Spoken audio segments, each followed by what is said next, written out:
angels waging war in the unseen realm.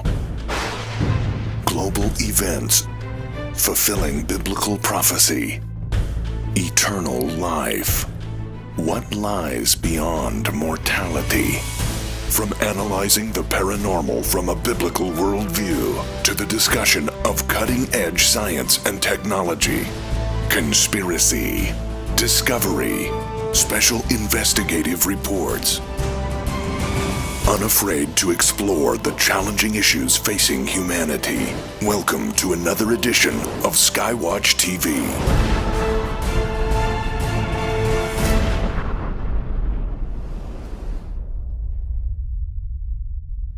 The narrative of the Bible is a chronicle of a battle for the cosmic mountain. Welcome to Skywatch TV. I'm Derek Gilbert in studio with my wife and best friend, Sharon K. Gilbert, and the author of an excellent new book. He is a PhD scholar in residence at Faithlight, the company that publishes the excellent Logos Bible software. Author of a number of books, including I Dare You Not to Bore Me with the Bible, and his most recent, The Unseen Realm, Recovering the Supernatural Worldview of the Bible. It's an honor to welcome back to the program Dr. Michael Heiser. Mike? Thanks for having me back. The cosmic mountain. This is something that was really, another one of these light bulb moments for me, right. Which, mine are like little night light bulbs, 4 watt, but... Sounds like something from a video game. Yes. The cosmic mountain. It does. It sounds almost new agey, in fact. Mm-hmm. But reading your book and then piecing this together with other bits of information, describe it. What is this battle? What is the cosmic mountain, and how is it reflected in the natural realm? Mm-hmm. The cosmic mountain concept is a very familiar one to, again, scholars of the ancient Near East or ancient Israel. It's really a reference to Yahweh's home, Yahweh's domain. And of course, where Yahweh is, that is where his council is, because it's sort of like a headquarters as well. The divine council. Right. From Psalm 82. So Cosmic Mountain is really, again, initially denoting a residence and dominion, and again, authority, because of the whole divine council element. And in the Old Testament, this is why the domains of Yahweh are described with a variety of mountains. I mean, you get Sinai and Horeb, again, basically 6 of one, half dozen of another there. But you have Zion. You also have lots of just references to mountains. Mm-hmm. Yahweh in Psalm 68 wants to have dominion over Mount Bashan. Again, a very important idea in biblical theology. Mm-hmm. Also, again, this is kind of curious, but in Ezekiel 28, the mountain of God is also called Eden, and Eden is referred to as a mountain. Mm-hmm. Now, this is the prophecy against the oracle against the king of Tyre, right, who is identified by many scholars in that passage as the fallen angel, Lucifer. The original divine rebel. Yeah. So this, you think, well, Eden, I thought Eden was a garden. What do you mean mountain? Eden, the mountain of God. Well, it's also because the divine dwelling places in the ancient world were also considered gardens. And the Bible, and the Bible's not unique here, the literature of ancient Ugarit does this as well, sort of combines these things. And the logic is, look, here you have it's a hot geographical area, it's arid, and so surely the gods must live in the best places, lush garden, you never want for anything, lots of fresh water, just a great place to live. In mountains, it's the idea of remoteness. Again, it wasn't like today where you just get some gear at, some sort of sporting goods store. I'm going to go climb that mountain. Bass Pro up in Springfield, right. Right, there's none of that. So it has this transcendence, this remoteness idea going on, and that's why, again, these things are, these metaphors are used, but in the case of historical Israel, this is actually where you get, again, this language. Of course, when they get into Canaan, then you get, again, the temple. And it's no coincidence that the temple architecture is decorated as though it were a lush garden. Okay, we're not on a mountain anymore, but now we've got the lush garden, harkens back to Eden, the original garden. Again, this idea of this is the place where God lives, so by nature it's the best place to be. And that sort of thinking, ripples on through the Old Testament. The warfare aspect, again, is kind of interesting. It shows up, again, in sort of competition between mountains. There's this, God will take Mount Bashan. We might as well talk about Bashan. Bashan if you go back into the wars, with under Moses and Joshua, Bashan was the area in the northern part of the land that was under dominion of the Rephaim. Okay, the Rephaim, again, one of the giant clans of the Old Testament, and in that place were two cities mentioned in the book of Numbers, Ashtaroth and Edrei. Well, those places are significant because in literature external to the Bible, from ancient Ugaritic, you get those places actually specifically named, by name, and they are considered the gates of hell. Really? They are considered the gateways to the underworld. So King Og of Bashan, Yes. that Moses and the Israelites took down, Right. was basically ruling over the gates of hell, Yeah. and it was known not His- just to the Israelites, but to other Right. nations. His domain was considered the gateway to the underworld. Now, we can talk about Ugaritic literature here a little bit.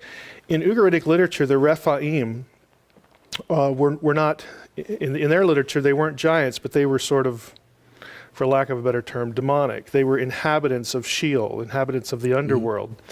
And you get, again, that in the biblical literature as well. You don't just have them as giant clans, but you get passages like Ezekiel 32, Job 26, where you have the Rephaim inhabiting this place. And so Bashan in the ancient world was one of these, again, places sort of like a gateway. That's just the way people thought about it because of who was there and what went on. And again, just the sort of religious thinking about the whole area. And that, of course, becomes important when you get to the New Testament. How is that that particular place then significant in New Testament scripture? Well, do we see echoes of this You battle, do. this idea that the apostles knew that this area was the place of where bad things came from the earth, or what? You do. When Jesus, again, my favorite examples are, Jesus goes to Caesarea Philippi. Okay, and we know from what follows after he's there that it's right next to a mountain, because they're going to go 3 days journey into a mountain. But when he goes to this place, if you know geographically where this is right at the cusp of the region of Bashan. And this is the scene where we have this famous utterance, he says to Peter, "Who do men say that I am?" And, he get various answers, and Jesus, Peter says, "Thou art, the Christ, the Son of the living God." Right. And then you get this famous line, well said, the Spirit has shown this to you, but, on this rock I will build my church. And of course, Roman Catholicism has this as Peter's the rock and all that. Protestants say, no, we can't say that or else we'd be Catholic. So then, they say, no, it must be the whole church. I think the simplest view, the most transparent view, is it's the place where he's standing. Okay, he's standing at a place in his time called Banyas or Panyas. There was, again, the cult of Pan was there. In Old Testament times, there was a cult of Baal there. It's in northern Bashan, again, the region. The Grotto of Pan is right there. Yes. Okay. Right, the region of, in an Old Testament region where the Rephaim clans had lived, part of Og's dominion, Ashtaroth and Edrei, the gates of hell. So when he says, upon this rock I will build my church and the gates of hell will not be able to withstand it. Yes. He's basically saying, look, I'm going to take the underworld, and again, the New Testament, in the New Testament, Satan is cast as the Lord of the underworld, the Lord of the dead, because of what happens at the fall. I'm going to make this domain, I'm going to make Satan's house his tomb, is really what it comes down to. So it's Jesus really saying things that really amount to a poke in the eye. And then 3 days later, it says that he and the disciples went 3 days' journey up into the mountain. Well, there's only one mountain there, and that's Mount Hermon, which, again, if you are thinking about, Second Temple intertestamental Jewish literature, this is the place where the Watchers descend and form a pact to violate heaven and earth and, oppose what Yahweh's doing on earth and all that stuff. So they go 3 days, into that mountain, and what happens there? Jesus is transfigured. It's the transfiguration. So he reveals, himself for what he really is. And again, why does he do this? Well, it's basically like, look, I'm here, do something about it. It's a poke in the eye. And why does he do that? Right after that event, the gospel, I think it's Mark, tells us that from that point on, he began to teach his disciples that he must die. I mean, before this is like, this is news to them. They're like, what? What are you saying? So what he's just done is he's gone to, again, in terms of the Old Testament cosmic geography, the cosmic mountain kind of thing, he's gone to ground zero, and basically poke them in the eye. He's provoking them. He's provoking the powers of darkness. He's baiting them because he knows something they don't. He knows that for the whole salvation plan to work, which means the gods lose their dominion, the nations are reclaimed, from the Deuteronomy 32 worldview idea. And for Eden to be restored on a global scale, he has to die. They don't know that, neither do his disciples. So he goes up there, pokes him in the eye, kicks him around a little bit, says, I'm here, do something about it. And then a week later is the triumphal entry, and a week after that, he's dead. Wow. Now, I take what Paul said in 1 Corinthians 2 pretty seriously, where he said, had the rulers of this world known. Again, rulers of this world is a phrase Paul uses elsewhere for divine, hostile. So he's not talking about the emperor of Rome. He's not talking about the emperor of Rome. The 70 rulers that God's put in place. He's talking about the forces of darkness, again, that are opposed, to all these things that God is trying to do, again, through his Messiah. Paul says, had the rulers of this world known, again, what the result would have been, they would have never crucified the Lord of glory. So in the Gospels, think about it. They know who Jesus is. I mean, the demons run around. By the way, the demons are the only ones that call him the Son of the Most High. And again, the Most High language going back to Deuteronomy 32 and all that. So they know who he is, but they really don't know what the plan is. Their solution is, okay, the king's here, the God-man is here, the Messiah is here. The only reason he'd show up is if God is going to restart the kingdom here. So what should we do? Well, let's get rid of him. It's a very normal sort of response if you're the enemy, but Jesus knows that that's exactly what needs to happen. And Paul's point is, look, the powers of darkness aren't sitting there thinking, hey, let's kill this guy and then we can all get destroyed. Yeah, count us in. They're not morons. Right. And Paul's saying, look, they didn't know. Had they known, they would never have done this. But Jesus knows, and he goes to these places and baits them. In 1 Peter, we're told that Jesus actually preaches in the underworld. Yeah, Can you expand on that a little bit? That is one of my favorite passages. It's a really weird passage because it combines, the flood, the Noah, baptism, the resurrection. What in the world's going on here? So this is in 1 Peter 3, 18 through 22. When Jesus goes and preaches to the spirits in prison. Well, the only way you can really understand this, take a little unpacking, is the concept of typology in New Testament interpretation, New Testament use of the Old Testament. One of the ways we understand this best is in Romans 5, Paul uses Adam he actually uses the word type, as a type of Jesus. In other words, Adam is a figure that somehow prefigures Jesus. This is what typology is. Verbal, prophecy is verbal utterance, verbal prediction, verbal foreshadowing. Types are nonverbal. So you can have, institutions, events, even pieces of furniture like the tabernacle, whatnot, but they prefigure something to come. Well, in 1 Peter 3, the type is not Adam. And this is going to maybe freak some people out. In 1 Peter 3, what Peter has in his head as a type, as again a prefiguring, is actually Enoch. Because if you go back to the Enoch story, and again, Peter and Jude, we know from their letters, they borrow, they draw in some of the ideas from the book of Enoch. The Enoch story goes something like this. You have the watchers who sin, and God is angry, and they say, well, gosh, we're sorry, don't keep us here. He puts them in prison. And so they solicit Enoch, and they say, look, God likes you. Can you go intercede for us and tell the Lord we're sorry and this was all a mistake? And so he does. And God says, well, just go back and tell them, forget it. I'm not changing my mind. And he does. So he goes into the prison where they're imprisoned. They're in the abyss again. And he proclaims to them the verdict. You're going to be out. You're going to be in here until the time of the end. Then you're going to get destroyed. Have a nice day. So this is in Peter's head, and he says, now look at what happens with Jesus. That's why he uses the whole Genesis 6 flood sort of paradigm to talk about what happens. Now, Jesus goes to the spirits in prison, and he preaches something. He proclaims something to them. And what the point is, well, hey, why is the Son of God down here in the bad place? He's dead. That's the only reason he'd be here. and they're thinking, God got beaten. The plans have changed. We're going to get out of here. It's all over. And so what Jesus says is, hi guys, I'm still here. And I just wanted to let you know that I ain't going to be here for long. That's where the resurrection comes in the passage. So he basically says, you guys are still doomed. Nothing has changed. In fact, the only change is really now that there's no stopping, again, what's going to play out from this point on.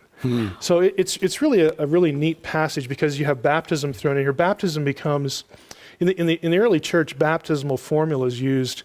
They used to include a renunciation of Satan and his angels and things like that. And this is what they're thinking. They're thinking that when a person is baptized, it's sort of a loyalty oath. It's a proclamation of whose side you're on.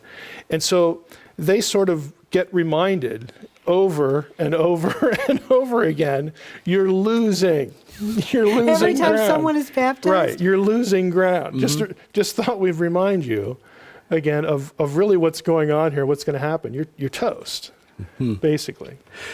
I want to circle back to the Old Testament and draw back on the idea that of cosmic geography in relation to the cosmic mountain. I just looked up Psalm 68 while we were talking here, and it just really, the whole passage there makes a lot more sense now that we understand what's going on. The holy mountain of God versus the holy mountain of these fallen God angels, saying, these watchers. This is my territory. I will have this territory. Right. Moses encounters Og, the king of Bashan, there at the gates of hell, defeats him. Joshua then takes the Israelites over into Canaan and begins to wage war. And we encounter a phrase begin to encounter it in Deuteronomy as we go through the Bible, devoted to destruction. God gives Joshua and Moses and Joshua these instructions. These people in these cities are devoted to destruction.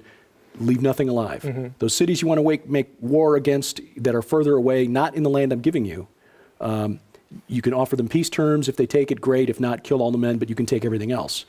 What's the difference between the cities in Canaan and the cities elsewhere? Why would God make that distinction? These, nothing left alive. They are devoted to destruction. Even the animals are Even the animals, I would make it even narrower than that, though. Because when you look at the conquest narratives, there are actually a variety of terms that are used for what the Israelites are commanded to do. You drive out, the Canaanites, you expel them, you dispossess them, you disinherit them, and then there's cherem as well, devote to destruction.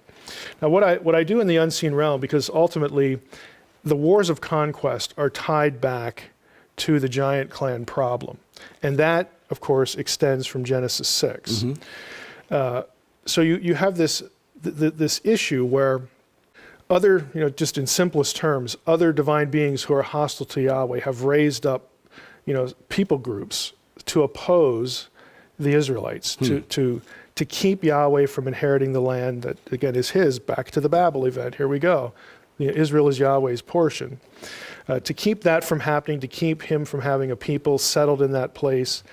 And so when they're about to enter into the conquest, there are some general statements about devoting to destruction, but almost every time when you see that verb, the cherem is carried out at a place that the Israelites had earlier encountered, the Anakim, the giant clans that descend from the Nephilim. And I don't think that's coincidental. Again, if you overlay the geographical terms where that particular verb is used, and then you go back and look at where they ran into the Anakim, there they are. It's an overlap. And so the cherem is not this indiscriminate sort of genocidal thing going on. You can dispossess people, you can drive them out, and that's okay. But the ones that have to be annihilated are these people, these particular bloodlines, if you will. Now, they're, according to the biblical account, they're sort of scattered. They're kind of living with and among, other people. So naturally, other people are going to get caught up in this. But the cherem is targeted against the Anakim. That's why at the end of the conquest, at least in the book of Joshua sort of summarizes, he assesses the success of the campaign by saying, there are no more Anakim in the land. they've all fled, what's left of them have fled to the land of the Philistines. Of course, that's where we're going to run into them again. With Goliath and of his Gath. brothers. Yeah. Gath was one of the Philistine cities, tall and all that kind of stuff. So again, these things aren't coincidental. They have a coherence to them that isn't quite transparent to us. But you have to dig into the text a little bit and look at what's going on with place names and whatnot. And I lay that out actually in 3 chapters in the unseen realm. And I spend probably 3 chapters on Genesis 6, 3 chapters on that. And that really does make the Old Testament easier to understand, because for a lot of people, believers and skeptics alike, this idea that God is this, the Old Testament God Right. is somehow He's killing this, for joy or something like that. exactly, Right. and genocidal. It is not that at all. Yeah. It's very targeted. There's a purpose to it, again, within the whole theological history of everything that's going on. I should say, too, about Unseen Realm, and this might sound like an overclaim, but I'm actually serious about this. The material that you will get on the Nephilim, on the giant clans in this book, you will not find anywhere else. And that is not because Mike is just this super smart guy. Okay? It's because Mike had the advantage of recent work done in 2010 by Akkadian scholars, cuneiform scholars, one in particular, Amar Anos, where he went back and he said, we need a reevaluation of everything in the Mesopotamian material, not only just about the flood, but specifically, can we find parallels to the first 4 verses, Genesis 6, 1 through 4. And so he has a wonderful article, a long, lengthy scholarly article on that.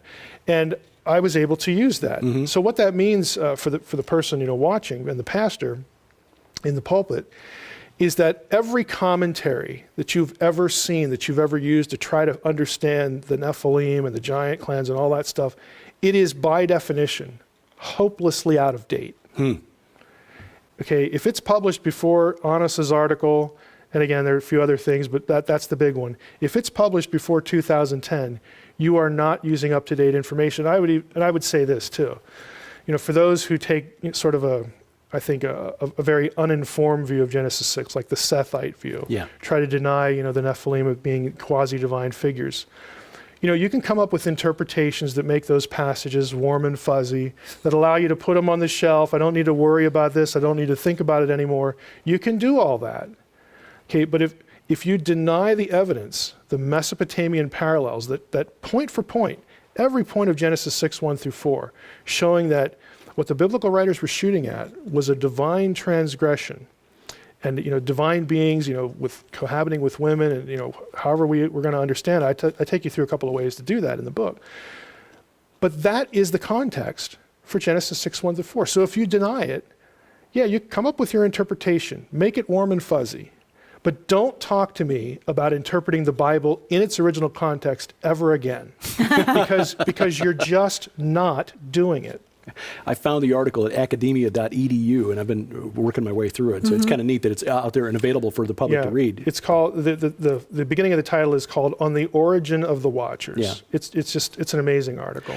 We got time, I think, for one more question. And this was a nugget that I found fascinating in here. And we talked about it on our weekly Bible study.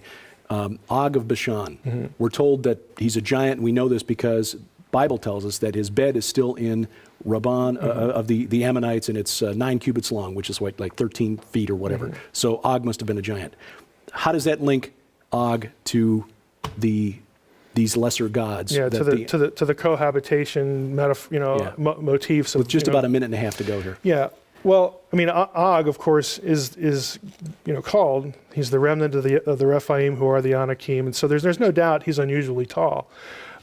I don't think that we can take the dimensions of Og's bed to be his height, but the bed is really important because, again, not coincidentally, the dimensions for Og's bed in Deuteronomy are exactly, like down to the cubit, exactly those of a bed in Mesopotamian history and theology, if you will, at a ziggurat at Enemanki.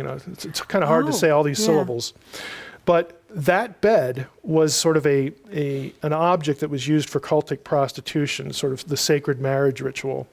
And so you have a giant bed, again, associated with really a transgression here. You have this whole idea of worship, of mating, with the gods, again, to produce the god king and all that kind of stuff. So it ties Og back to Mesopotamia and this whole context of raising up populations that should not be, from the Babylonian perspective, this is why we're great. No, from the biblical perspective, this is sinister, this is evil. Mm-hmm. And it's really directed right at us. Oh my. A direct link between Og and the ziggurat that scholars believe is the Tower of Babel. Yeah. Well, that's just one of the many things that you'll learn in The Unseen Realm, Recovering the Supernatural Worldview of the Bible by Dr. Michael Heiser. It's available from the Skywatch TV store. It's $27.95, but with that, we will add at no additional charge some excellent reference materials, G.H. Pember's Earth's Earliest Ages, and a book that references Dr. Heiser's work, The Supernatural Worldview, by our friend Chris Putnam. All three of those books, yours for $27.95 plus shipping and handling, skywatchtvstore.com. Mike, fascinating work. It really helps put the biblical narrative in perspective. Yeah, I think it really gives people the thrill of discovery again, for their Bible. Amen. Amen. For Sharon Gilbert, I'm Derek Gilbert. Thank you for watching as we keep watch. This is Skywatch TV. Here at Skywatch TV, we discuss a lot of cutting-edge theological concepts. In fact, some think we've gone over the edge with some of the things we discuss. But the truth is, we build on the work of giants. One such is George Hawkins Pember. G.H. Pember was an English theologian in the 19th century who saw the return of the days of Noah in the rise of spiritualism, the theosophical movement, concepts that form the basis of the New Age movement, which is influencing evangelical churches in America today. He wrote a lot about prophecy, not common in that era, but again, a lot of the things that Pember saw coming, we're seeing the fruit of today in our 21st century world. Most of Pember's works are out of print, and those that have been reprinted are often heavily edited. It's not unusual, not uncommon, not unheard of for a first edition work by Pember to sell for as much as $1,500. Well, for the first time, Defender Publishing has collected the classic works of George Hawkins Pember under a single cover. The G.H. Pember collection, including his classic work Earth's Earliest Ages, available for the first time in one volume from Defender Publishing. It's $29.95 plus shipping and handling. This is an invaluable resource for your reference library. The G.H. Pember collection, $29.95 plus shipping and handling from the Skywatch TV store, available online at skywatchtvstore.com.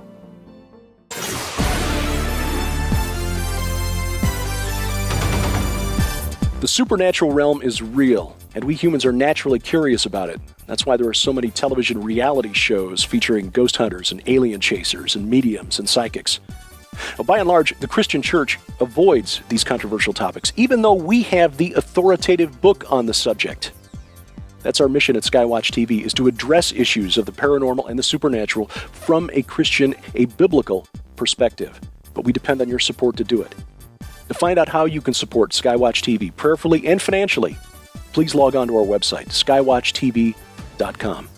And keep watching as we keep watch at Skywatch TV. Thank you for watching.